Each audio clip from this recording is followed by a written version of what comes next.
Affordable housing 2013, जी हाँ, affordable housing policy 2013 में हरियाणा की आई और इसने बहुत बड़ी मात्रा में एक सप्लाई जारी करी। एक ऐसे रेट के ऊपर घर दिए जहां वाकई में गुरुग्राम को स्पेशली या पूरे हरियाणा को एक जरूरत थी और इस जरूरत पे अफोर्डेबल हाउसिंग पॉलिसी वाकई में एक आम आदमी के लिए घर का सपना पूरा करने के लिए वरदान साबित हुई। इस पॉलिसी के अंदर क्लियर मेंशन था कि मेंटेनेंस 5 साल तक फ्री ऑफ कॉस्ट है, मतलब जो इसको बना रहा है वो मेंटेनेंस भी बेयर करेगा। पॉलिसी अथॉरिटी की थी, लैंड डेवलपर ने फार्मर से बाय करी और उसके बाद अथॉरिटी से अप्रूवल लेके उसको बेचा। बेचने का रेट अथॉरिटी द्वारा फिक्स किया हुआ था 4,000 रुपए पर स्क्वायर फीट और बालकोनी का अलग से 100 स्क्वायर फीट तक की बालकोनी अलाउड थी। जैसा मैंने बताया कि इसके अंदर मेंटेनेंस 5 साल तक डेवलपर को मेंटेन करनी थी, लेकिन हुआ क्या, इसके पोजीशन करीब 5 साल के बाद, मतलब 2013 की पॉलिसी तो करीब 18-19 के आसपास में प्रॉपर्टी के पोजीशंस आने शुरू हो गए। जो अफोर्डेबल हाउसिंग के प्रोजेक्ट से उसके पोजीशन आने शुरू हो गए और उसके बाद डेवलपर द्वारा होम बायर से जिन्होंने प्रॉपर्टी खरीदी थी अफोर्डेबल हाउसिंग की, उनसे मेंटेनेंस भी चार्ज करने लगे। जो मेंटेनेंस का रेट, जैसा मुझे पता चला, 3 से 4 रुपए पर स्क्वायर फीट तक की मेंटेनेंस वसूली जाने लगी। ये अपने आप में एक बहुत बड़ी मेंटेनेंस थी अफोर्डेबल हाउसिंग बायर के लिए। इतनी मेंटेनेंस पे कर पाना थोड़ा सा मुश्किल हो रहा था, तो यहाँ लोगों ने आवाज उठाई और ये लंबी फाइट चली। बहुत सारे होम बायर्स ने रेगुलर अलग अलग कोर्ट में जाके रेरा हो या एनसीडीआरसी हो, डेवलपर से खिलाफ शिकायत करी, लेकिन यहाँ डेवलपर फायदा उठाते रहे। तो किस चीज का, कि पॉलिसी के अंदर एक लैग है। तो क्या है वो लैग और क्या अथॉरिटी ने इसके ऊपर अब फाइनल कंक्लूजन किया है और क्या है उस नोटिफिकेशन जो क्लैरिफिकेशन दी है टाउन एंड कंट्री प्लानिंग ने, उसका पंचनामा आज मैं आपको ये पूरी डिटेल में बताऊंगा, क्योंकि आप, मुझे पता है, अफोर्डेबल हाउसिंग के बायर हैं और आप वाकई में इस परेशानी से ग्रस्त हैं। तो गवर्नमेंट की तरफ से जो क्लैरिफिकेशन आया 31/1/2024 को, इसमें क्या आपके लिए निकल कर आया है, बहुत सारे लोगों को इसको समझने की जरूरत भी है और आपको जगने की जरूरत भी है कि आखिर आपको समझ में आए कि आखिर आपके साथ हुआ क्या। तो आज इस वीडियो में डिटेल में आपको ये बताने वाला हूँ और इसको लेकर सारे कंसेप्ट्स आपके क्लियर करने वाला हूँ। उम्मीद है वीडियो आपके लिए जानकारी से भरा होगा। अगर जानकारी लगे तो लाइक, कमेंट, शेयर जरूर कीजिएगा और फ्यूचर में और रेगुलर ऐसे इंफॉर्मेटिव वीडियोस देखने के लिए इसे सब्सक्राइब कीजिएगा। तो चलिए शुरू करते हैं और आपको मैं इस क्लैरिफिकेशन जो 31/1/2024 को directorate town and country planning Haryana ने जारी किया है, जिसमें अफोर्डेबल हाउसिंग को लेकर सारी क्लैरिफिकेशन दी है, मेंटेनेंस चार्जेस जो अफोर्डेबल हाउसिंग प्रोजेक्ट्स में बायर को पे करने हैं और कौन कौन से डेवलपर को पे करने हैं, उसको लेके जो क्लैरिटी दी है वो आज मैं पूरा एक्सप्लेन करूंगा और साथ में उसके ऊपर उसका पंचनामा भी दूंगा। चलिए शुरू करते हैं। नमस्कार, मैं हूं प्रदीप मिश्रा। प्रॉपर्टी मिश्रा शो में आपका स्वागत है। यहाँ हम आपको प्रॉपर्टी और प्रॉपर्टी मार्केट की हकीकत बताते हैं, नो बकवास, डायरेक्ट काम की बात। चलिए शुरू करते हैं। अफोर्डेबल हाउसिंग पॉलिसी 2013 आई, जिसने गुरुग्राम में जब सप्लाई बिल्कुल नहीं थी तो उस टाइम अफोर्डेबल सेगमेंट की सप्लाई दी। तो अफोर्डेबल हाउसिंग की सप्लाई के कारण बहुत सारे होम बायर्स निकल कर आए जिनको लगा कि शायद ये पॉलिसी हमारे मतलब की है, क्योंकि 4,000 रुपए पर स्क्वायर फीट जिसका सेलिंग प्राइस गवर्नमेंट ने फिक्स किया गया, 500 रुपए पर स्क्वायर फीट की बालकोनी, ये गवर्नमेंट ने अप टू 100 स्क्वायर फीट तक डेवलपर को चार्ज करने के लिए अलाउ किया। तो इससे बायर्स को लगा कि शायद ये हमें अपने सपनों का घर मिल पाएगा। अगर 20 से 25 या 30 लाख तक घर मिल पा रहा था तो ये एक बहुत बड़ा मूवमेंट था। पॉलिसी वाकई में बहुत अप्रिशिएट करने वाली थी कि आम आदमी को इस रेट में गुरुग्राम में, जहां 50-60 लाख से नीचे घर नहीं था, वहां घर मिलने की उम्मीद जगी। लेकिन फिर क्या हुआ? फिर वही हुआ जो अक्सर होता आया है। पॉलिसी के अंदर कहीं ना कोई लूप रह जाता है जिसका फायदा एक पर्टिकुलर वर्ग उठा लेता है। तो पॉलिसी में क्या इंपॉर्टेंट था? पहली चीज तो प्राइस, सेलिंग प्राइस। चलिए वो ठीक है, सेलिंग प्राइस डेवलपर ने उस हिसाब से सेलिंग की गई, लेकिन उसके अंदर 5% मैनेजमेंट कोटा था, जिसका मैंने अलग से एक वीडियो बना के आपको बताया कि उसके नाम पे किस तरह से बहुत बड़ा एक स्कैम चला है। अगर आपने वो वीडियो नहीं देखा तो ट्रांसफर स्कैम के नाम से मेरा वो वीडियो था, जिसमें ट्रांसफर रिलेटेड जो इश्यूज थे उनको भी एड्रेस किया गया और मैनेजमेंट कोटा वाले इश्यूज को भी मैंने एड्रेस किया था। अगर आपने नहीं देखा तो नीचे डिस्क्रिप्शन में मैं उसका लिंक दे रहा हूँ, आप देख सकते हैं। तो ये एक कमी थी पॉलिसी के अंदर जिसका डेवलपर्स ने फायदा उठाया, लेकिन बाकी भी रेगुलर प्रोजेक्ट्स भी सेल हुए जिसमें आम बायर्स ने अपना घर लिया, ये सोच के लिया कि शायद अब हमारे घर की जो ज़रूरत है वो पूरी हो गई।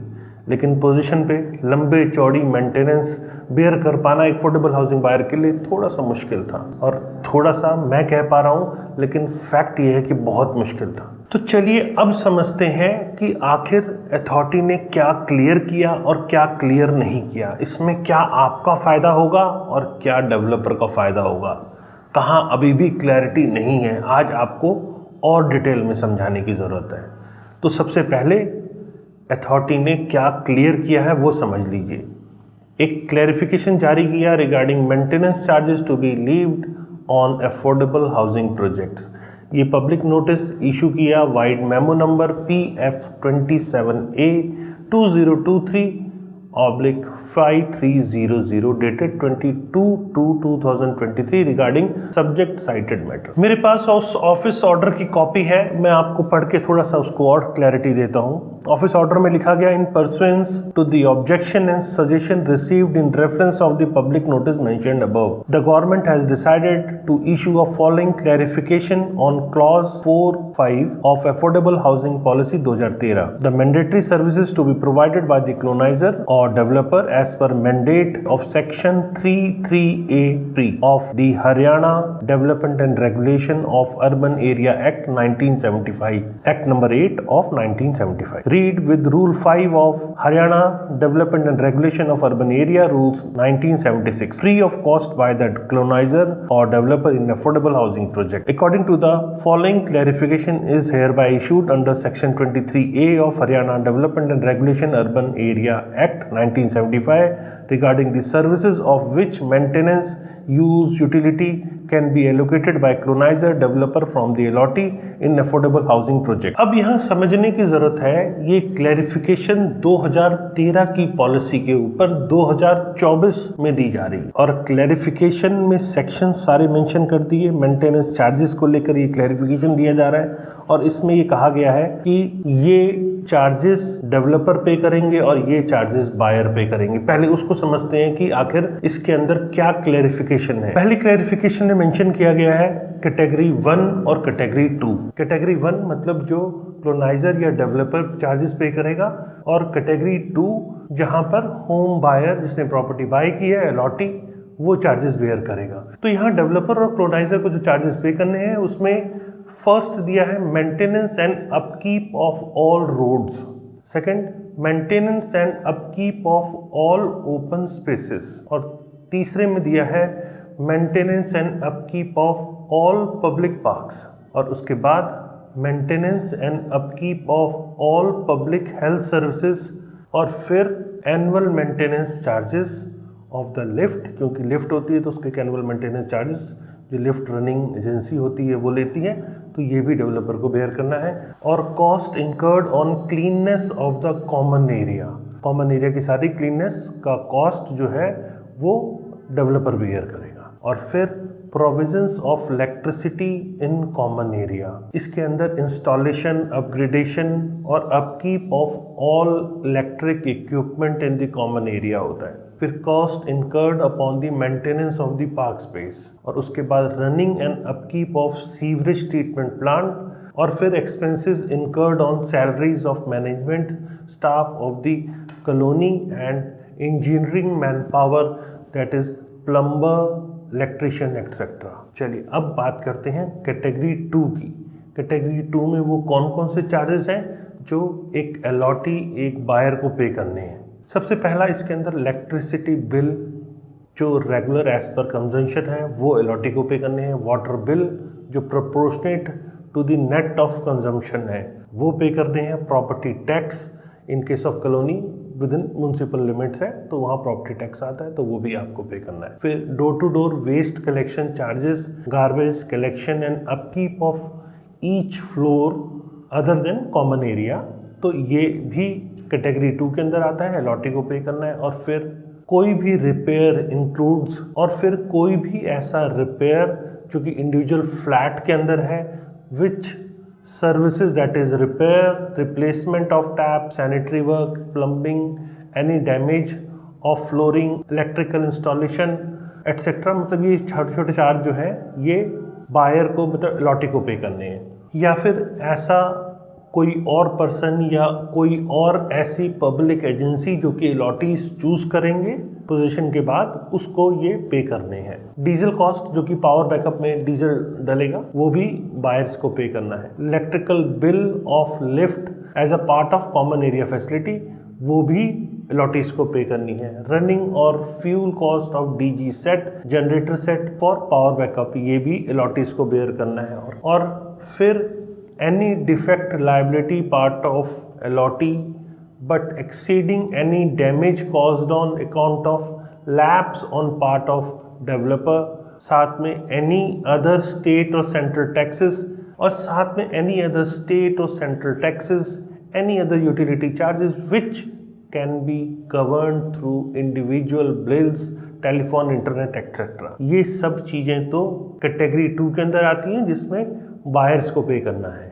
अब इसके अंदर नोट में 2 पॉइंट दिए हुए हैं जो आपको खास करके समझने की ज़रूरत है। इसमें पहले तो क्या लिखा है मैं पहले वो आपको बताता हूँ। It is clarified that interest free maintenance charges, IFMS की बात कर रहा हूँ मैं, shall be collected from the allottees as prescribed under RERA Act 2016 of Haryana Rules 2017। दूसरी इंपॉर्टेंट चीज इसके अंदर नोट में डाली है, further any charges decided by the bilateral agreement that is facility for security services etcetera में be charge as per bilateral agreement. अब मैं आपको इन दोनों नोट्स के अंदर जो पॉइंट है इंपॉर्टेंट आपके समझने के लिए वो आपको बताता हूँ। पहली चीज, IFMS चार्जेस डेवलपर को पे कर रहे हैं, इसे क्लैरिफाई करने की क्या जरूरत थी? यहाँ क्लैरिफाई करने की ज़रूरत थी तो वो ये थी कि IFMS चार्जेस जो डेवलपर को पे किए जाते हैं वो जब सोसाइटी हैंडओवर होती है तो वो अमाउंट अलॉटीज़ को वापस किया जाएगा या अलॉटीज़ की RWA होगी उनको दिया जाएगा। ये मेंशन करने की ज़रूरत थी जो इसमें कहीं मुझे नज़र नहीं आया। यहाँ एक तरह से एक्नॉलेज कर लिया गया कि पैसा हमें एज अलॉटी है तो हमें वो डेवलपर को पे कर देना है, और किसी भी टाइप का अगर कोई डैमेज होता है तो वो IFMS से डेवलपर काट के फिर फाइनल पोजीशन के टाइम पर RWA को हैंड ओवर करेगा। मतलब मेंटेनेंस में क्या वो काट रहा है क्या नहीं काट रहा है, ये बाद में अगेन एक डिस्प्यूट का मैटर बन सकता है। यहाँ अथॉरिटी को ये क्लियर करना चाहिए था कि IFMS चार्जेस होम बायर्स का है, अलॉटीज का है, तो जब अलॉटीज को हैंड ओवर किया जाएगा, जब RWA को हैंड ओवर किया जाएगा तब उनको पे करना है, पर ये इसके अंदर मेंशन नहीं था।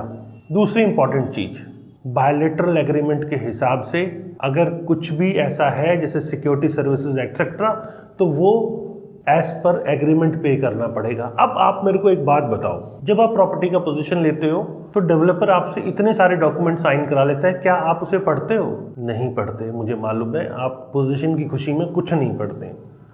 और ये अक्सर डेवलपर्स बायलैटरल एग्रीमेंट उस समय साइन कर लेते हैं जिसमें उसमें सिक्योरिटी रिलेटेड या अदर चार्जेस रिलेटेड चीज़ें क्लैरिफाई कर देते हैं कि ये चीज़ें आपको देनी है, और अगर आप वो नहीं साइन करते हैं तो डेवलपर से आपको पोजीशन नहीं मिलता। एक लंबी लड़ाई कोर्ट में जारी हो जाती है और जिसके कारण अक्सर लोग फ्रस्ट्रेट होकर बाद में सेटलमेंट कर लेते हैं या केस को क्लोज कर देते हैं। तो यहाँ अथॉरिटी ने ये क्लियर मेंशन कर दिया कि अगर बायलैटरल एग्रीमेंट में है तो एज अ होम बायर आपको वो पे करना है, और बायलैटरल एग्रीमेंट साइन करना एक अलॉटी की मजबूरी है। यहाँ मेरे को लगता है अथॉरिटी को क्लियर कर देना चाहिए था कि बायलैटरल एग्रीमेंट ऐसा कोई डेवलपर साइन ना कराए जिसमें बायर की विश ना हो, उसको क्लैरिफाई करना चाहिए था। यहाँ मेरे को बहुत ज़्यादा चीज़ें ये नज़र आ रही है कि जो अब तक हुआ उससे एक तरह से इस क्लैरिफिकेशन के अंदर एंडोर्स कर दिया गया, क्योंकि पॉलिसी 2013 की है, 2024 में आकर हम इसके ऊपर बात कर रहे हैं। अब तक जो पे किया उसके बारे में बहुत ज़्यादा क्लैरिटी नहीं है। ये तो पॉलिसी के साथ ही क्लैरिटी आनी चाहिए थी, और कम से कम अब तक जो बायर्स से डेवलपर ने चार्ज किया है उसमें तो कम से कम बायर्स को एक राहत मिलनी चाहिए थी। लेकिन अब ये नोटिफिकेशन निकाल के उस चीज़ को एंडोर्स कर दिया कि अब तक जो डेवलपर ने लिया है वो सब सही है। उनका क्या जो अब तक लोग पे कर चुके हैं और डेवलपर्स ने उसके ऊपर कुछ नहीं किया है। चलो अब तक तो अब क्लैरिटी आ गई, लेकिन अब तक तो free of cost maintenance up to 5 years था, लेकिन अब उसके क्लैरिफाई करके उससे एक्सप्लेन करके ये कर दिया कि ये चार्जेस भी एक अलॉटी को पे कर रहे हैं। तो बायर करे तो करे क्या? जिसने अपनी पूरी जीवन भर की कमाई लगा दी वो आखिर करे तो करे क्या? मेरे को बहुत ज़्यादा ये अपील नहीं किया क्लैरिफिकेशन, मुझे लगा ये आप लोगों के साथ शेयर करना चाहिए। तो आप लोग क्या इसके ऊपर सोच रहे हैं ये मुझे कमेंट सेक्शन में बताते रहें। इसके लिए आप वीडियो को पॉज करके कमेंट लिखेंगे तो ज़्यादा बेहतर होगा। बाद में आप भूल जाते हैं तो कमेंट जब लिखते नहीं तो मुझे समझ में नहीं आता कि आप मेरी कौन सी बात से संतुष्ट हैं, कौन सी बात से आप नाराज़ हैं, या क्या आपके ओपिनियन है उस पर। मेरे लिए ये समझना भी ज़रूरी है। शायद ऐसा तो नहीं मैं कहीं वन साइडेड चीज़ें बोल रहा हूँ। क्या आपको भी ये दर्द है? क्या आप भी ये सोचते हैं कि ये आज क्लैरिफिकेशन आया है और अब से पहले जो चार्जेस हमने पे किए हैं कम से कम वो फ्री ऑफ कॉस्ट होने चाहिए थे, लेकिन आप इसकी मेंटेनेंस पहले भी पे कर रहे थे 3 से 4 रुपए, और कई जगह तो मुझे बताया गया कि 5-5 रुपए पर स्क्वायर फीट की मेंटेनेंस आती है एक अफोर्डेबल हाउसिंग के बायर के ऊपर। कहाँ तक वो बायर पे करेगा? बहुत मुश्किल हो जाता है रेगुलर इतनी मेंटेनेंस पे करना। अगर 700 स्क्वायर फीट का फ्लैट है और 5 रुपये मतलब 3,500 रुपये आपको रेगुलर मंथली पे करना बहुत मुश्किल हो जाता है। तो यहाँ मेरा ये अथॉरिटी को कहना है कि आपने क्यों नहीं जो अब तक चार्जेस वसूले गए हैं उसके ऊपर बहुत ज़्यादा क्लैरिटी दी। अगर वो क्लैरिटी देते तो शायद बायर्स को अच्छा लगता। अब अगर क्लैरिटी दी आपने तो अब डेवलपर की बात जो उसने करी है अब तक जो सारे चार्जेस लिए हैं कहीं हद तक वो एंडोर्स हो गया और वो सही माना जाएगा। ये माना जाए कि अब डेवलपर ने जो भी चार्ज लिए हैं वो बिल्कुल सही लिए हैं। और अगर यहाँ वो चार्जेस डेवलपर रिफंड कर दे बायर्स को तो शायद बायर के लिए वाकई में ये बहुत अच्छी खबर हो सकती थी। ये क्लैरिफिकेशन बायर के काम की हो सकती थी। लेकिन जैसा मैंने बताया और बार बार मैं इस चीज़ को कह रहा हूँ कि अब तक जो डेवलपर ने किया उसके ऊपर ये क्लैरिफिकेशन एक तरह से स्टैम्प है कि आप एज अ डेवलपर बिल्कुल सही हैं, आपने जो भी चार्जेस लिए वो बायर को पे करने चाहिए थे। यहाँ मैं एक चीज़ फिर से आपको बोलता हूँ, मैंने जैसे बताया कि पोजीशन के टाइम पर आप सबने देखते हैं कि पोजीशन के टाइम पर डेवलपर जो operation and service agreement sign कराता है। अब कहेंगे ये ऑपरेशन और सर्विस एग्रीमेंट क्या है? ये भी आपके लिए समझना ज़रूरी है क्योंकि मेंटेनेंस 5 ईयर की डेवलपर चार्ज नहीं कर सकता तो उसकी टर्मिनोलॉजी चेंज कर दी। ऑपरेशन एंड सर्विसेज एग्रीमेंट आपसे साइन कराने लगते हैं और इस ऑपरेशन एंड सर्विस एग्रीमेंट के अंदर हर चीज़ जो डेवलपर चाहता है वो साइन करा लेता है और कहता है मैं तो मेंटेनेंस चार्ज कर ही नहीं रहा क्योंकि मेंटेनेंस तो फ्री ऑफ कॉस्ट है। तो यहाँ क्यों सिक्योरिटी को भी मेंटेनेंस के अंदर पार्ट बना लिया जाता है? ये बहुत छोटी छोटी चीज़ें हैं जो आप लोग फेस करते हैं, मैं जानता हूँ। शायद इसको पढ़ने के बाद मुझे बहुत क्लैरिटी नज़र नहीं आई तो मुझे लगा आप लोगों से मैं शेयर करूं कि क्या आपको लगता है क्लैरिफिकेशन अफोर्डेबल हाउसिंग के होम बायर्स के लिए सफिशिएंट है? उसको एक रोड मैप मिल गया कि मुझे क्या करना चाहिए और क्या जो मैंने किया वो सही है? मुझे लगता है कि कम से कम यहाँ टाउन एंड कंट्री प्लानिंग को ऐसा नोटिफिकेशन देना चाहिए ताकि जो चार्जेस अब तक वसूले गए हैं उसे रिफंड किए जाएँ और अब जो क्लैरिफिकेशन है उस हिसाब से बायर को फर्दर पे करना है और किसी भी टाइप का बायलैटरल एग्रीमेंट ऐसा ना थोपा जाए होम बायर या अलॉटी के ऊपर जिससे उसको फर्दर फ्यूचर में फ्री ऑफ कॉस्ट मेंटेनेंस वाले कंसेप्ट के ऊपर डाउट होना शुरू हो जाए। तो कैसा लगा आपको मेरे द्वारा दी गई ये सारी जानकारी? मेरे व्यूज़ कैसे लगे? अगर आपको लगता है कि मैं सही हूँ तो कमेंट सेक्शन में मुझे बताइए सही या गलत। और फ्यूचर में और रेगुलर ऐसे इन्फॉर्मेटिव वीडियोस देखने के लिए सब्सक्राइब कीजिए और वीडियो अगर पसंद आता है तो लाइक शेयर करना बिल्कुल ना भूलें क्योंकि ज़्यादा से ज़्यादा ऐसे बायर्स जो इस चीज़ से वाकई में परेशान हैं उन तक भी ये क्लैरिटी पहुँचनी चाहिए। नमस्कार एंड जय हिंद।